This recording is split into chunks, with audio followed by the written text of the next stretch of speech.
Verex That Was. Alright, level 24. So pretty high level. That's in a range where you end up getting a lot of extreme stuff.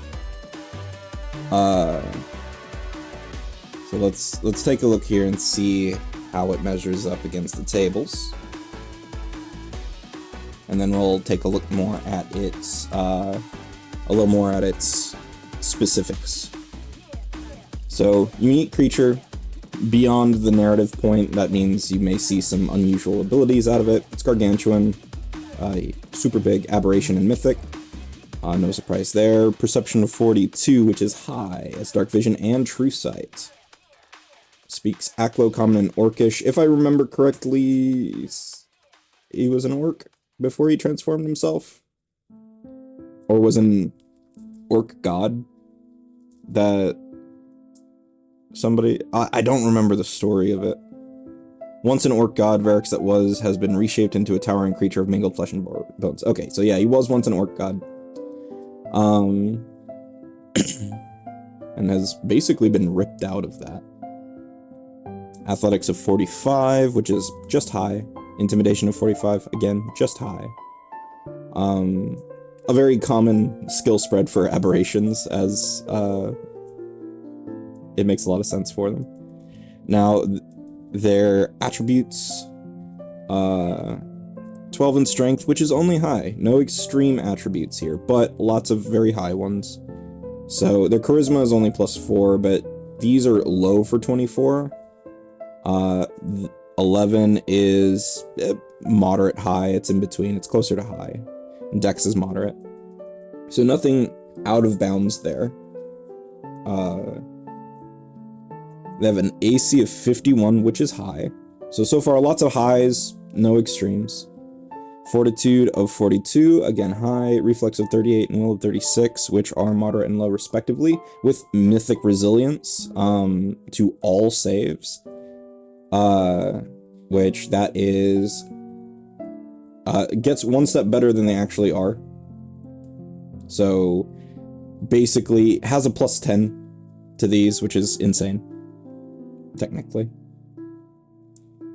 But that's Mythic. This is top tier Mythic. So, not terribly surprising. And I think you'll see that you won't have... it. Like, with Mythic creatures, you won't have as many, like, insane stats. Like, really high extreme stats when there's Mythic backing them up. You'll see them be a little more conservative. What's the matter, Sylvester?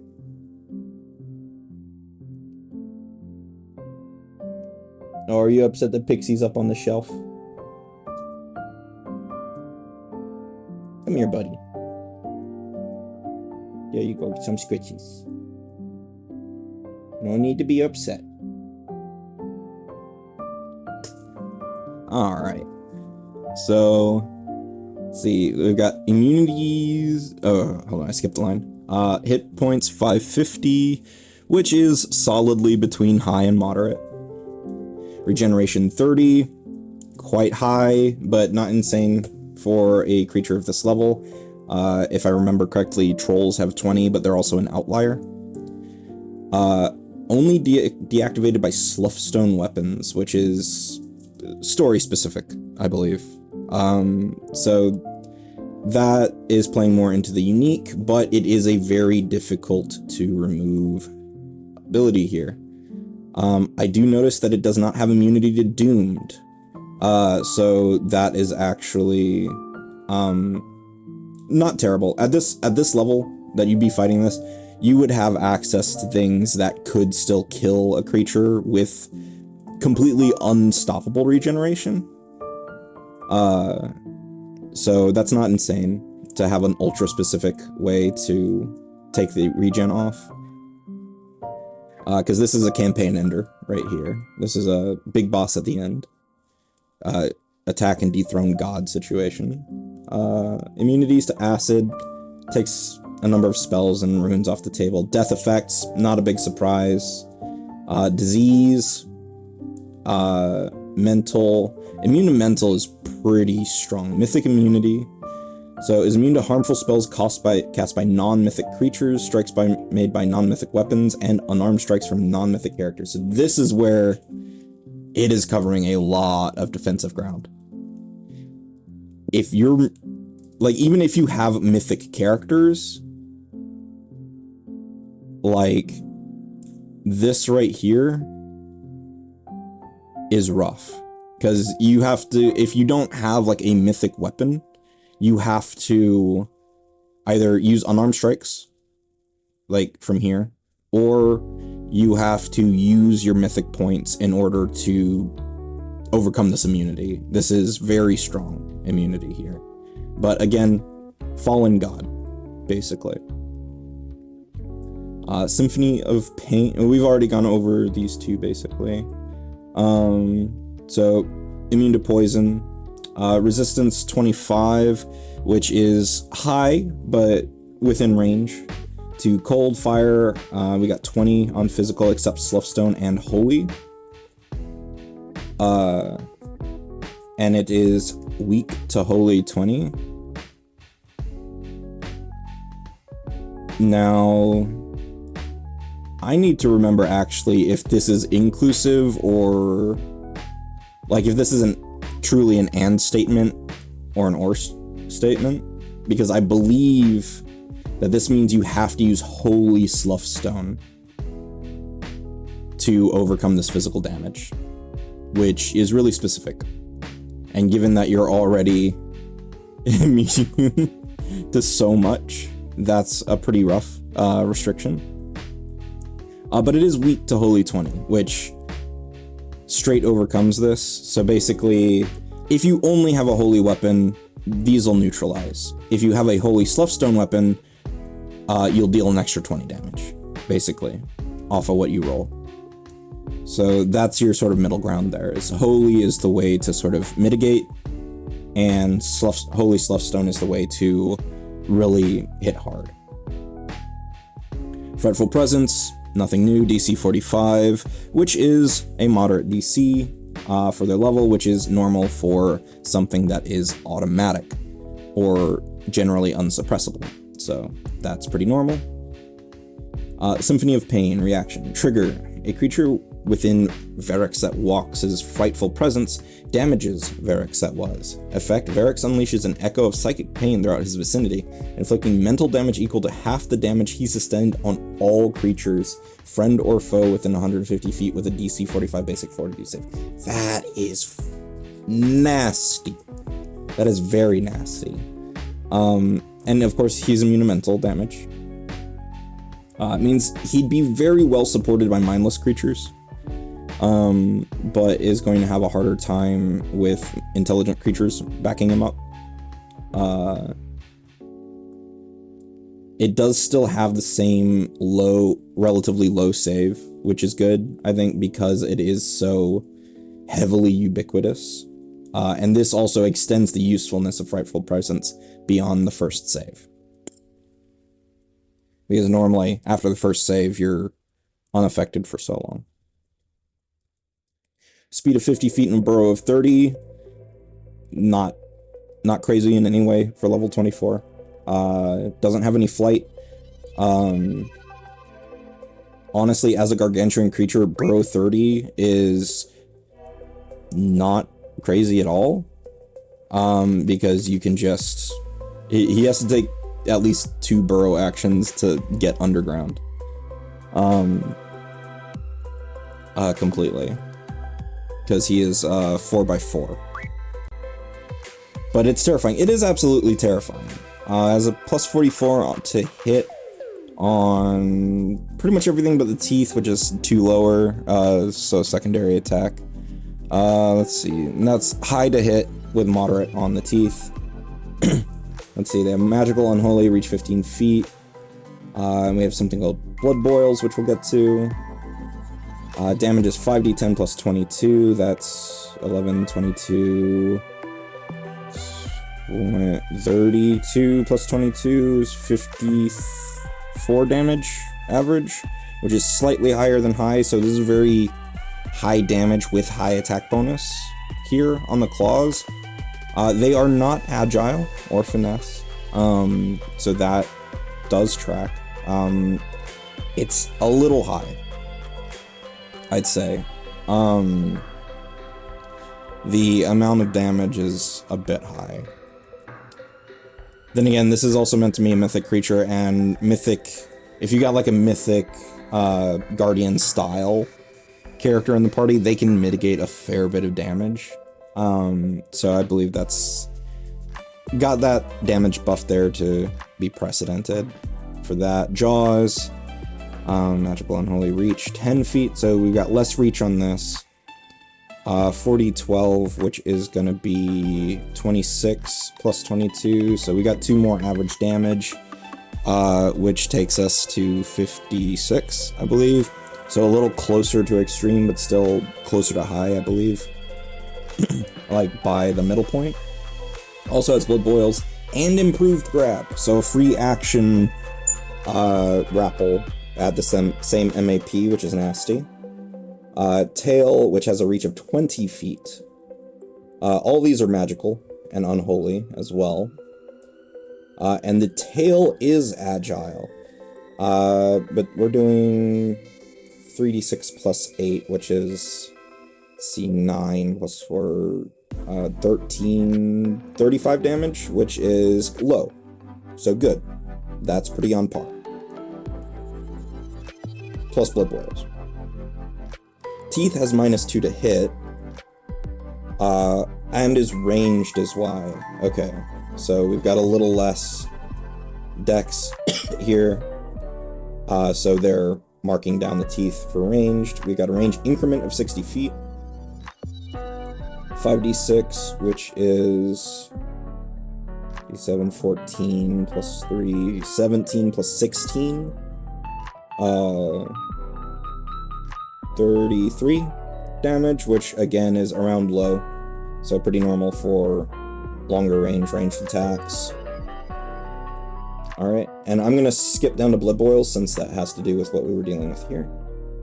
Blood boils. Wounds caused by direct contact with Verex That Was erupt into painful, blood-filled boils. A creature struck by Verex That Was's jaws or tails must succeed DC 45 Fortitude or gain weakness 10 to physical damage for 1 day. As the boils explode messily each time the creature sustains another wound. The blood boils can be counteracted with a 3rd rank or higher Cleanse Affliction spell, but the disease also ends if the victim receives magical healing that brings them to their hit point maximum. Okay, so it's easy to get rid of, more or less, but makes him deal 10 extra damage with all these. Also, they forgot to add his claws. They say his jaws or tail. Rank a monster tier list styles. IDK about monster, but the new Need a Nether's action from Daredevil. Okay, let me finish Verex, and we will get on to the Need to the Nethers. I too, that's the only thing I've looked at in the playtest, because I saw it, and somebody didn't post the whole thing, so I went and downloaded the playtest just to go look at the rest of the text. Alright, so let's finish Verex, and we will get to Need to the Nethers. A creature struck by Verex That Was its jaw or tail must succeed at DC 45. I already went to that. So yeah, I'd say the only real complaint here is that they did include a creature struck by jaws or tail must succeed. They left out claws. I would either leave this part out or include the claws. And that's simple oversight. It may have been cut purely to make something fit on a page.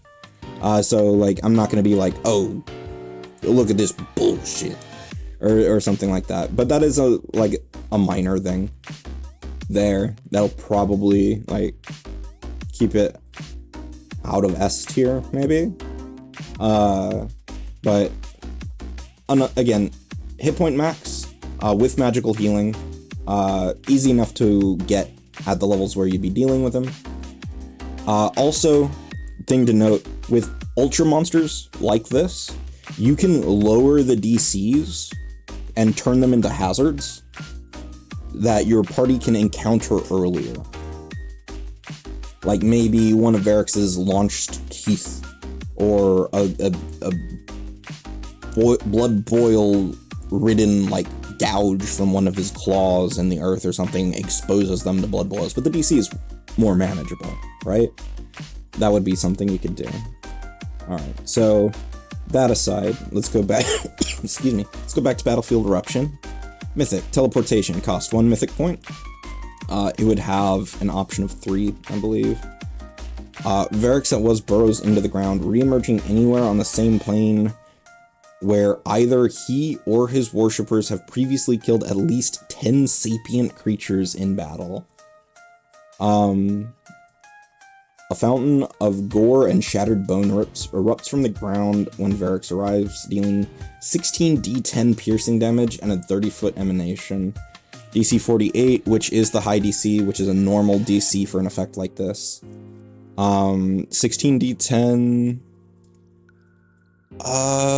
let's see, that's 11 times 8, so 88. That's limited use damage. Pretty normal, cost 1 mythic point. Now, for emanation for creatures of this size, how is it measured from the token? From the edges of the token. So, he's gargantuan.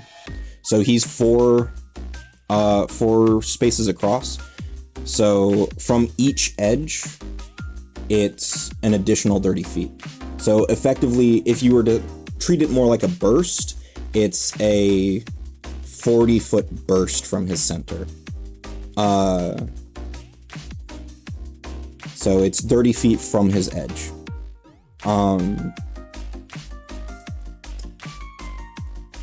And yeah, that's not an insane size. Really, the reason this is tracked to Mythic, I think, is the teleportation, basically. And I presume that it means his worshippers when he was alive, or when he was a god, rather than when he became this. Like, this is a link to his divinity still. So, you know, a sort of god of war, or god of a warfaring people, at least in Belkzen, that's gonna be a lot of places where he can just boom. He could use this to run away as well, which is a 3 action get out of jail. Now the question, would Verex That Was run away? That I don't know. I don't know enough about Verex or the state Verex is in as Verex That Was to know what his behavior would be. But it's not an insane ability. The Mythic is really tied more to the teleportation, I think, than it is the damage or anything like that. That seems very standard, very normal. It's the 3 action teleport anywhere in the same plane. That's a bit that's the bit that's more Mythic there. And I guess another way to clarify is, like, if you want to go how many spaces across is the area that this emanation is, you're looking at 6 plus 4 plus 6, so 16 spaces across. Or no, 5 plus 4 plus 5, so 14 spaces across.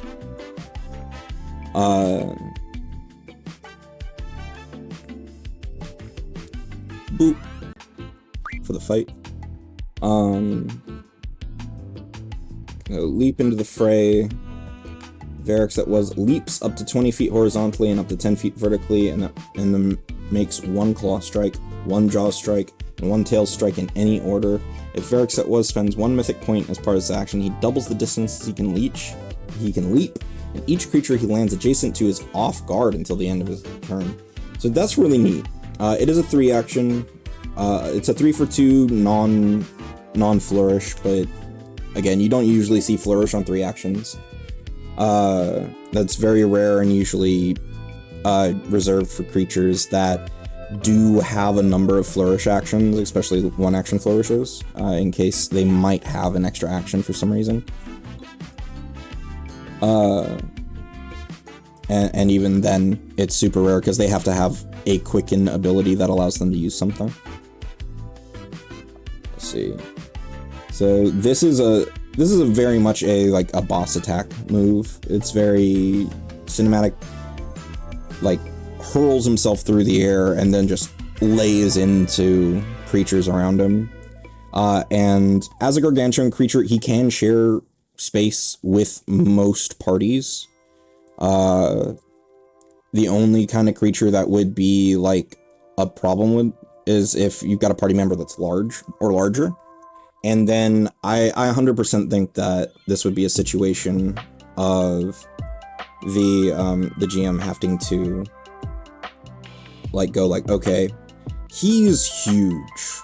All right, we can move you out of the way or you can fall prone, but he's probably moving into that space.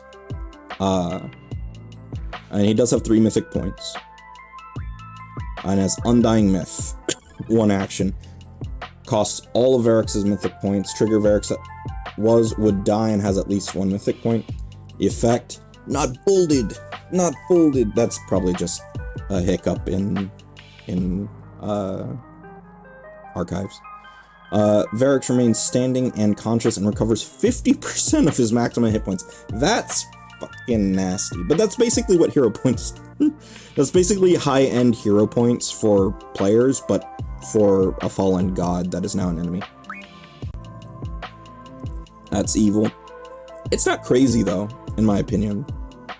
Like for Verex That Was is a end of campaign, you beat this boss and the game is over style boss. That's phase 2. Like, it's a simple phase 2. It's, oh, you thought I was dead. I ain't, bit.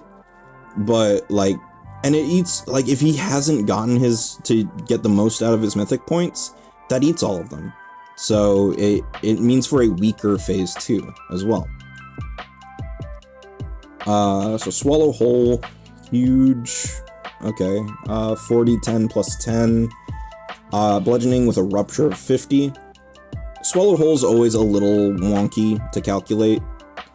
This is 22, 32 base damage, which is low, which is, pretty normal. Rupture is always the one that doesn't have ultra clear guidance. But it's around 10% of HP.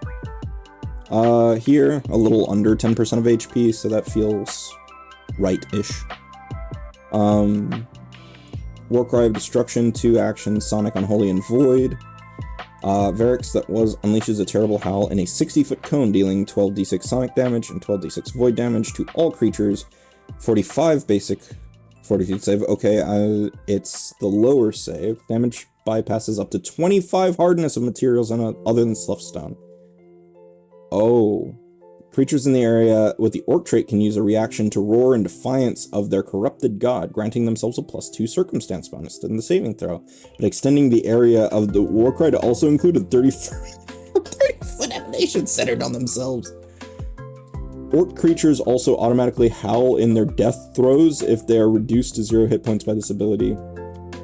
Oh, this is nasty. This area can extend as long as orc creatures remain within the area and choose to roar, but creatures within multiple overlapping areas effect must attempt only 1 save. That's normal. Verex That Was cannot loose another Warcry of Destruction for 1d4 rounds. This, I like this. It's so mean. You're dealing, was a 42 average damage to every structure, unattended item, and thing in this cone. Including, and for every orc that either dies or roars, there's another blast around them of it as well. This is evil. This is evil. Also, it's limited use. We're looking at, what did I say? I said, 42, so we're looking at an average of 84 damage, which is a little shy of the average expected damage, but it's bypassing 25 hardness of non-Sloughtstone materials. The void damage isn't going to hurt structures for the most part. It'll hurt trees, It'll hurt anything that's alive in some way, but it won't hurt buildings, for the most part. Like, you stick it in Kyonin and it's gonna mess up some tree houses, but as it stands, this is what's dealing damage to structures and objects. Attended objects, of course, are not put in harm's way unless otherwise stated, but unattended objects are gonna get absolutely mashed, because ignoring 25 hardness and having an average of 42 damage is going to destroy most things. Most items, most structures, even. This boy could drill a hole through a mountain in a matter of hours, probably. If that. So of everything that I think is evil, Terra, it is this. It is this right here. Do not fight from high places. Do not stand on the tower. Do not stand on the bridge. Stay on the ground where it turns into quicksand and you can at least hope to move. That's my advice. Build a building out of sloughtstone. I am being called. I will be right back.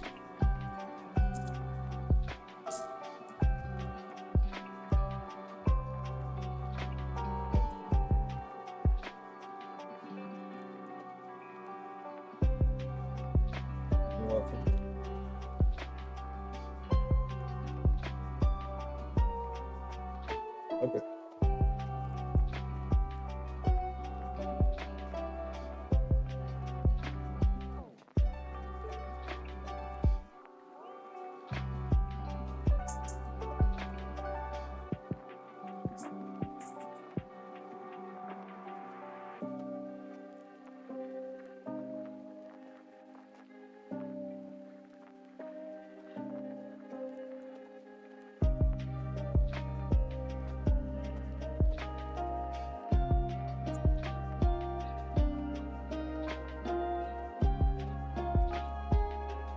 Hey Google, set a timer for 40 minutes.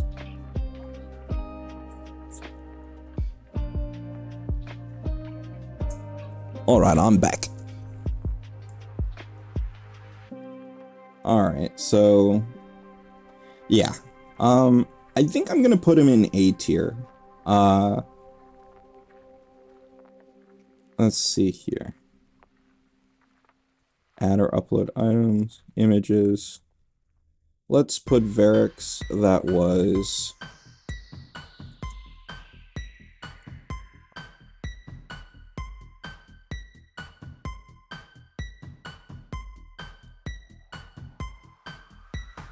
Copy image.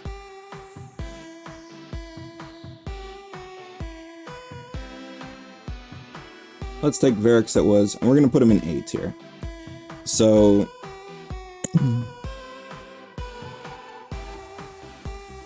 here's why he doesn't get S. One, a little bit of oversight on the text. But besides that, I think that the connotations of that last ability are maybe, while I very much love them, I think it wasn't necessarily considered how crazy that is. Because, okay, ignoring 25 hardness means that every normal material that's not made from a spell or adamantine, every normal material buckles immediately under that. Unless he rolls poorly. Like, you could have a metal building, a steel building structure, has a hardness of like, I think 20. Let me go look that up. Actually, I'll double check. Material statistics, PF2e, and like to its benefit, that is good. But yeah, an iron or steel structure has an 18 hardness. and 72 full hit points with 36 broken threshold. So on average, it's not getting immediately destroyed, but it's getting immediately broken. And that's big. So broken structures are kind of up to the GM how to handle that, because a broken object does not function for its intended purpose. So that means it doesn't grant the right amount of cover. Openings and closings don't function properly. Bridges probably have their major functions collapse or become hazards. It's all very good, in my opinion. Very fun. You know what? No, I'm deducting too much for the thing. Verex is S tier. Verex is well balanced, in my opinion, overall. Things like the ground are generally considered you've got to have like tools and time and whatnot to get through this. And so I'm not going to dock him points for missing out on Claw in the one ability description. Not enough to take him out of S. That's prime pedantry. I have no room to speak on that. I really do like that last ability. It's my favorite out of the entire block. The Warcry of Destruction. The echoing off of orcs is absolutely wild. And like, it's a rare case of propagationalism as well.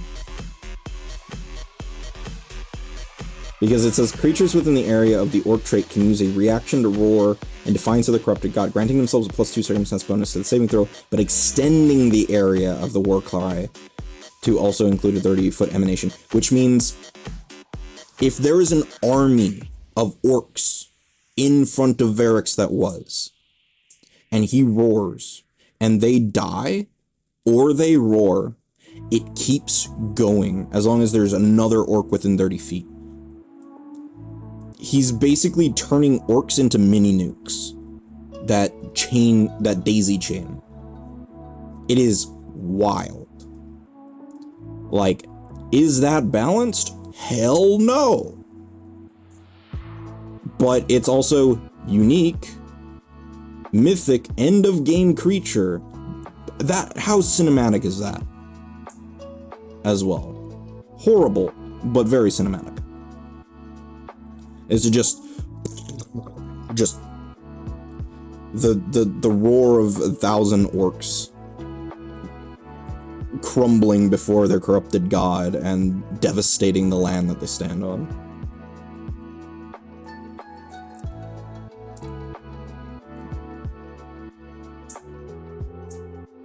Like, that's wild. Alright, now I just need... Oh my god, you calculated. Oh, jeez. Alright, well, we have Verex.